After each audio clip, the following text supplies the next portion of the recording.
Hello and welcome for another tips and tricks. So ngayon ay magkakaroon tayo ng isang simpleng tips and tricks, kung saan ay ituturo natin yung settings sa Facebook, upang ma-translate sa Tagalog, yung mga posts na ibang lengguwahe ang mga captions.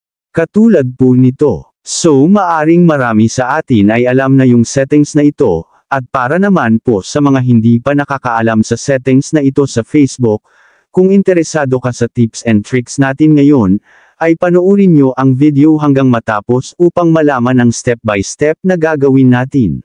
So let's proceed.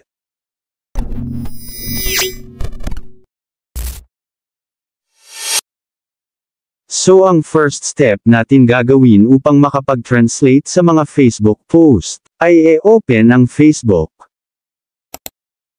Then i-click ang 3 horizontal line sa upper right corner. Then scroll nyo lang at hanapin ang settings and privacy, then i-click nyo ito. Then i-click ang settings. Then dito ay scroll nyo lang pataas. At dito sa my preferences, ay i-click nyo naman ang language and region.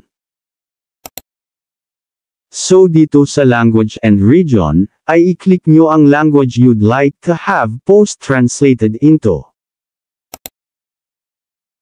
So makikita nyo by default, ay naka-English po siya, ibig sabihin kapag pinindot natin ang si translation sa caption or post, ay automatic na matranslate siya sa English. So try po natin itong wikang Thailand ang character na post. I-click natin yung si translation. So ayan, automatic na matranslate siya sa English. So dahil gusto natin na sa Filipino o Tagalog ma-translate yung ibang lengguwahe, ay i-select natin ang Filipino.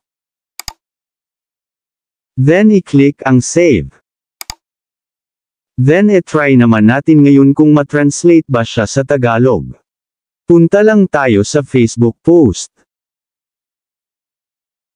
Then i-click ang si translation. So ayan, automatic na matranslate siya sa Tagalog. Napaka-astig diba? So ngayon ay madali na nating maintindihan ang mga post sa Facebook, kahit ibang lengguwahe pa yan, dahil sa features na ito na language translation sa Facebook.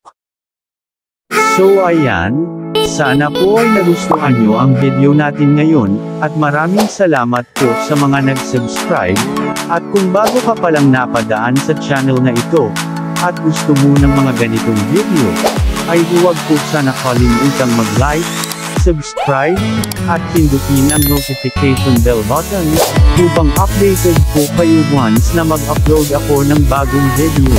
So thank you for watching, and God bless po sa lahat.